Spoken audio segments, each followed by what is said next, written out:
My family called me the embarrassment my entire life. So I left without a trace and built a $100 million empire they're now begging to join. Your support fuels us every day. Please subscribe and tell us in the comments which part of the world you're watching from. We love connecting with you. They called me the embarrassment at my own grandmother's funeral. Not whispered behind closed doors. No, my brother Marcus said it right there, 10 feet from her casket, loud enough for the entire First Baptist congregation to hear. Of course Josie's crying the hardest. The embarrassment always gotta make everything about her. I was 23 years old, wearing a dress I'd sewn myself because I couldn't afford anything else. And I'd just lost the only person who ever made me feel worthy. My mother nodded in agreement. Actually nodded. Like Marcus had said something profound instead of cruel. That's when I knew. Standing there in that church basement that smelled like industrial floor cleaner and old lady perfume, picking at a paper plate of potato salad I couldn't taste, I knew I was done. My father didn't even look up from his phone. My sister Shanice just rolled her eyes, her 2-carat engagement ring catching the fluorescent light as she grabbed another piece of fried chicken. They'd called me worse before. The disappointment. The failure. The one we don't talk about. But something about hearing it at Grandma Rose's funeral, the woman who'd slipped me $20 bills and told me I was gonna be something special one day, that broke something fundamental inside me. I walked out of that church and made myself a promise. I would disappear so completely they'd forget they ever had a daughter named Josie Marie Thompson. Growing up in our cramped 3-bedroom house on Ashland Avenue, I learned early that I was the family's punchline. Marcus was the golden boy, Howard University accounting degree, married to a lawyer. Shanice was the beauty, Instagram model, 47,000 followers, engaged to a dentist. Then there was me, the girl who'd gotten a full ride to community college and worked at Target. Why couldn't you be more like your siblings? My mother asked at least twice a week, usually while I was cooking dinner because nobody else would. My father, Robert Thompson, was a postal worker who believed success meant a government job and a mortgage. My mother, Diane, was a school secretary who measured worth in wedding invitations and grandchildren. To them, my dreams of starting a business were unrealistic. When I told them I wanted to study software development, my father laughed. You barely passed algebra. That wasn't true. I'd gotten a B+, but in our house, truth was whatever made the best insult. I spent my teenage years invisible. At family dinners they'd talk around me, through me like I was furniture. Marcus got another promotion. Shanice is in a magazine. Pass the rolls. I was the pass the rolls. The one who cleared plates while they took family photos without me. I found the evidence once. Hundreds of pictures on my mother's phone. Beach vacations I wasn't invited to. Christmas cards I wasn't in. When I confronted her, she said, "Well, you're always working." I was working because they made me pay rent at 16. 3 days after the funeral, I received a letter from Grandma Rose's attorney, Malcolm Price, a quiet man with kind eyes who'd handled her estate. I met him in his small office above a barber shop on 125th Street. The letter was handwritten, dated 6 months before she died, when the cancer had already started stealing her words but not her mind. "My dearest Josie," it began, and I started crying before I finished the first paragraph. She'd left me $47,000. Her entire life savings. Every penny she'd tucked away from her job as a seamstress, from babysitting neighborhood kids, from selling her famous pound cakes at church. The letter explained why. "You're the only one who saw me.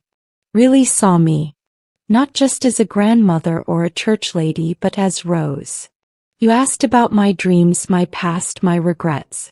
You listened when I talked about the dress shop I never opened. So I'm giving you what I couldn't give myself. A chance." Marcus had gotten her house. Worth maybe $180,000 if you were generous. Shanice got her jewelry, probably another $15,000. But I got her belief. Her investment in me. Mr. Price handed me the check with a small smile. She talked about you constantly. Said you reminded her of herself, hungry for more than what you were given. I sat in that office for 20 minutes after he left, just holding that check, crying so hard I couldn't breathe.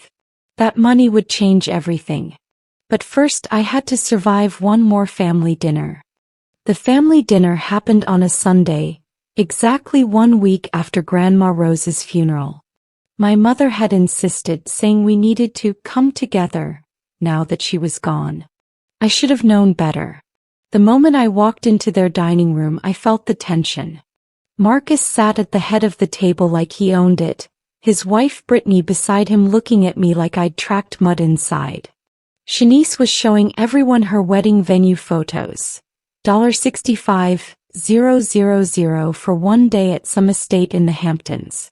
So, Josie, my mother said, passing me the green beans while avoiding eye contact, what did Grandma Rose leave you? The question was casual, but I knew that tone. It was the same one she'd used when I was 12, and she'd accused me of stealing $20 from her purse. Guilty until proven guilty. Some money, I said, spooning green beans I wouldn't eat onto my plate. How much? Marcus asked, his fork frozen halfway to his mouth. The whole table went quiet. Even my father looked up from his phone. That's private, I said, but I could feel my face heating up. Private. Shanice laughed, that mean little tinkle she'd perfected in high school. It's family, Josie. We don't have secrets. Except they had plenty. Like the vacation to Dubai last year nobody told me about until I saw the photos on Facebook. $47,000, I said, and I watched my mother's face do something ugly. 47. She repeated slowly like I'd said 47 million. That money should be split evenly, my mother declared, her voice sharp enough to cut glass. She'd stood up from the table, her chair scraping against the hardwood floor with a screech that made me wince. Rose was my mother. That money is family money, and Josie, you will do the right thing and share it equally among the three of you. I felt something cold settle in my chest. Grandma Rose left it specifically to me. There was a letter. I don't care about a letter. My mother's voice hit a pitch I'd never heard before. You already got the money, the most money. Marcus got a house that needs $30,000 in repairs. Shanice got jewelry she can't even wear because it's outdated. But you, the embarrassment, you got cold hard cash. The nickname hit different this time. Harder. She left it to me because she wanted me to have it, I said, proud that my voice stayed steady. She wrote about my dreams, about dreams. My father finally spoke, his voice dripping with disdain. You're 23, working retail, living in that Roach Motel on Delancey Street. You don't have dreams, Josie. You have delusions. Brittany, Marcus's wife, chimed in for the first time. It does seem unfair. I mean, Marcus and Shanice have established lives. They could invest it properly. You probably just blow it on, I don't know, clothes or something. I'd never bought myself new clothes in 3 years. Everything I wore came from thrift stores. Here's what's going to happen, Marcus said, standing up to join our mother in what felt like a coordinated attack. He pulled out his phone, opening his calculator app like he was about to solve world hunger.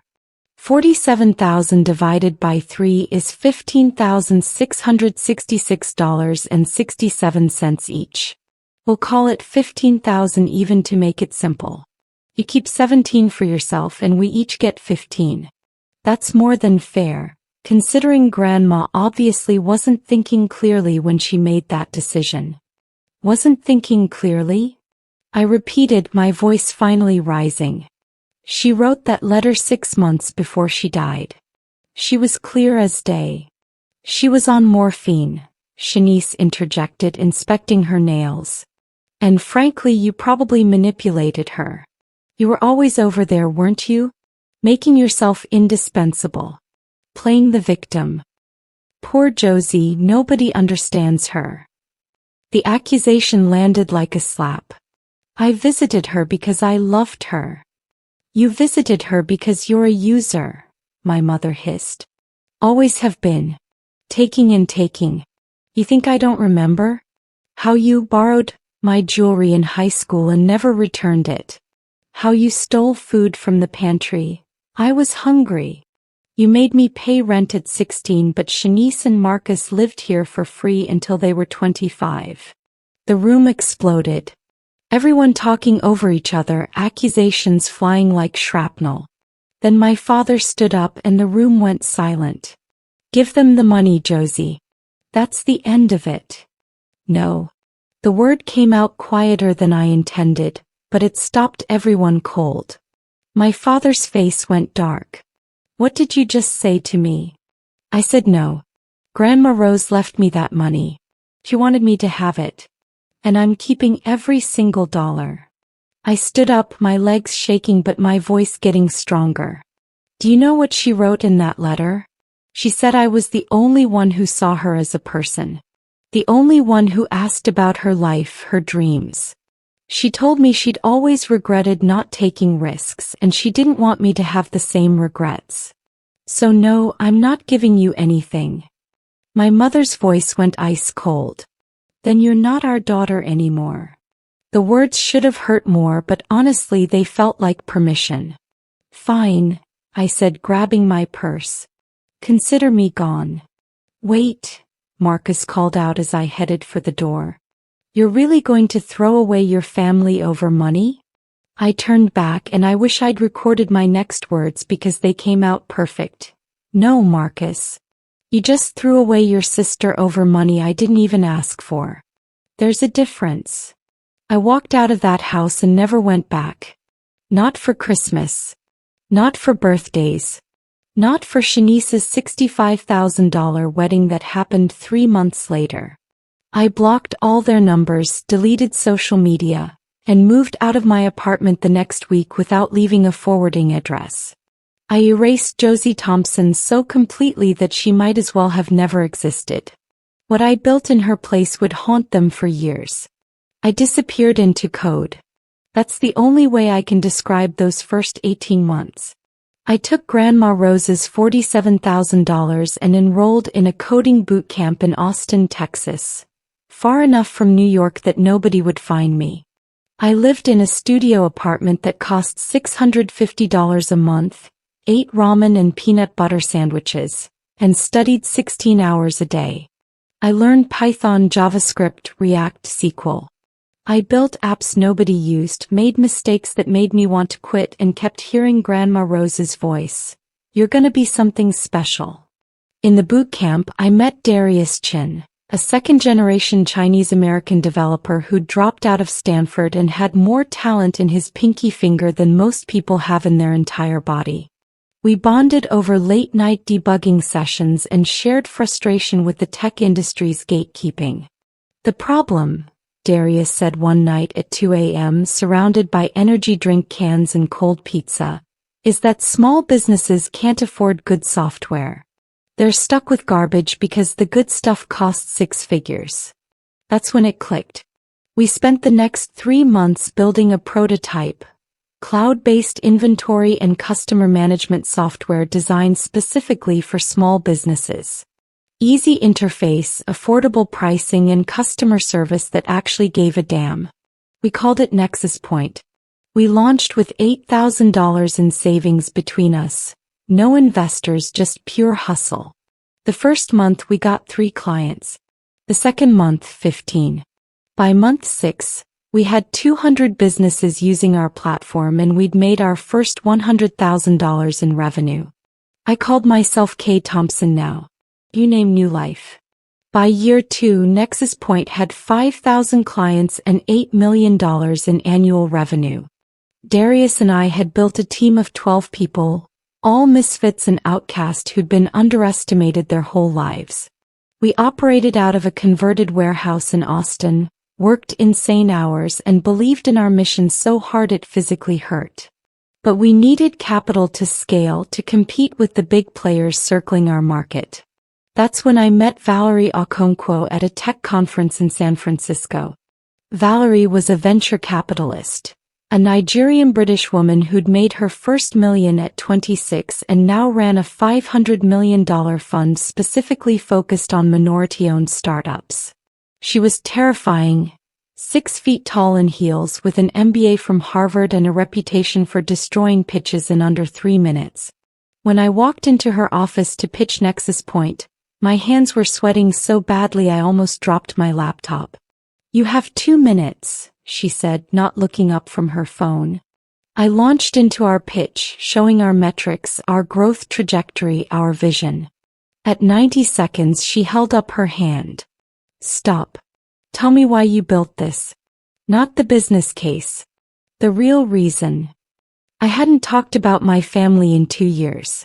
But something about her directness cracked me open. "I built it because I was told my whole life I wasn't good enough," I said. "I built it to prove I didn't need them." Valerie looked up for the first time and smiled. "Now that's a founder I can invest in. How much do you need?" Valerie invested $15 million in Nexus Point, taking a 20% stake and a board seat. With that capital we exploded. We hired aggressive, recruited top talent from Google and Microsoft, and expanded into new markets. By year 4, we had 50,000 clients across North America and annual revenue of $89 million. By year 5 we crossed $150 million and employed 200 people. Forbes put me on their 30 under 30 list. TechCrunch called Nexus Point the small business revolution. I was 28 years old, worth $67 million on paper, and I'd done it without my family's name, support, or blessing. I'd also done it without looking back, until the day Marcus found me. I was in my office at our new headquarters in downtown Austin, a glass tower with a view that still made me dizzy, when my assistant Jessica buzzed me. "There's a Marcus Thompson here to see you. He says he's your brother, but he's not on the schedule." My stomach dropped. "Tell him I'm not available," I said, but Jessica came back 2 minutes later looking uncomfortable. "He says he'll wait all day. He seems pretty desperate." I should have had security remove him. Instead, I told Jessica to send him up in 10 minutes, just enough time for me to put on my armor. When Marcus walked in, I almost didn't recognize him. He'd gained weight, lost hair, and there was something defeated in his shoulders that hadn't been there 5 years ago. He stopped 3 feet from my desk, staring at the photos on my wall. Me with Valerie, me ringing the opening bell at NASDAQ for a partnership announcement, me accepting an award from the Small Business Association. "Josie," he said, his voice cracking. "I need to talk to you." "It's Kay now," I said, not offering him a seat. "Josie Thompson doesn't exist anymore." Marcus flinched but pushed forward. The family needs your help." I'd imagined this moment 1,000 times, but none of my fantasies had prepared me for how empty I'd feel. No anger. No satisfaction. Just a vast, cold nothing. "Help with what?" I asked, my voice professionally neutral. He pulled out his phone with shaking hands and showed me a series of screenshots. Medical bills, foreclosure notices, court documents. Dad had a stroke 8 months ago. The bills. They're over $200,000 even with insurance. Mom had to quit her job to take care of him. They're losing the house. And Marcus. He paused, his voice breaking. My accounting firm went under. Embezzlement by my partner. I lost everything. Brittany left me, took the kids. I'm living in Mom and Dad's basement. He looked up at me with red-rimmed eyes. Shanice's fiancé called off the wedding when he found out how much debt she was in. Credit cards, plastic surgery, trying to keep up appearances. She's got nothing. I should have felt vindicated. Instead, I felt exhausted. And you want what exactly? A loan. Or a job. Or anything. Please, Josie. You have so much now. We're family. That word. Family. You told me I wasn't your sister anymore, I said quietly. You chose money over me. Why should I choose differently? Because you're better than us, he said, tears streaming down his face. You always were. Marcus wasn't the last. Over the next 2 weeks, my mother called from a restricted number that somehow got through to my cell phone. Shanice found my LinkedIn and sent a message so full of typos and desperation I could tell she'd been drinking when she wrote it. Even Brittany, Marcus's ex-wife, reached out asking if I was hiring because she'd heard I was really successful now, and she'd always believed in me. That last one almost made me laugh. I talked to Darius about it over drinks at our favorite bar, a dive place that had stayed the same even as the neighborhood around it gentrified. What do you think I should do? I asked, nursing a whiskey I wasn't really drinking. Darius, always direct, shrugged. What do you want to do? Because there's no right answer here, Kay. They were terrible to you. They literally threw you away. But they're also suffering now and you have the power to help. Neither choice makes you a good or bad person. I thought about Grandma Rose, about the letter I still kept in my desk drawer. You're gonna be something special one day. I'd become something special. I'd built an empire, proved everyone wrong, and I'd done it without bitterness consuming me. I'd built it with purpose. I think, I said slowly, that I need to do what's right for me. Not what punishes them or what saves them. What lets me look in the mirror every morning and recognize myself. The next day I had my lawyer draw up papers. I wasn't going to save my family. But I wasn't going to let them destroy themselves either. The solution I created would change everything one final time. I invited my family to Austin. All of them, Marcus, Shanice, my parents. I paid for their flights and put them up in a decent hotel. We met in a conference room at Nexus Point headquarters, floor-to-ceiling windows showing the city I'd conquered, the empire I'd built from their rejection. They walked in looking small, diminished, ashamed. My father was in a wheelchair. My mother looked like she'd aged 20 years. Shanice couldn't meet my eyes. Marcus kept staring at his hands. I'm not giving you money, I said without preamble. I'm not offering you jobs you're not qualified for. I'm not saving the house or paying off debts. I watched hope die in their eyes, and for a moment, I felt that old pain flare up. The girl who'd so desperately wanted them to love her. But that girl was gone. However, I continued, I've arranged for Dad's medical bills to be paid by the Nexus Point Foundation's healthcare assistance program. It's for families of small business employees facing medical hardship. You'll apply like everyone else, and if you qualify, it'll help. I've also enrolled all of you in our job placement and financial literacy program. We work with other companies to place people who need fresh starts. You'll get training, resume help, interview coaching. If you actually put in the work, you'll find employment. Whether you keep it is up to you. Shanice started crying. As for the house, I said, I've paid it off. It's in a trust now. Mom and Dad can live there for the rest of their lives. When they're gone, it gets sold and the proceeds go to a scholarship fund in Grandma Rose's name for girls pursuing tech careers. My mother finally spoke, her voice hoarse. Why? I stood up, gathering my papers, ready to close this chapter forever. Because Grandma Rose taught me that who I am isn't about what you made me feel. It's about who I choose to be. I choose not to be you. I choose not to let hate and bitterness win. But I also choose not to let you back into my life. This is closure, not reconciliation. Take the help or don't. That's your choice now. I walked out of that conference room and didn't look back. 3 months later, Marcus sent me a single text I didn't block. Thank you. I got a job. I'm trying to be better. I never responded, but I didn't need to.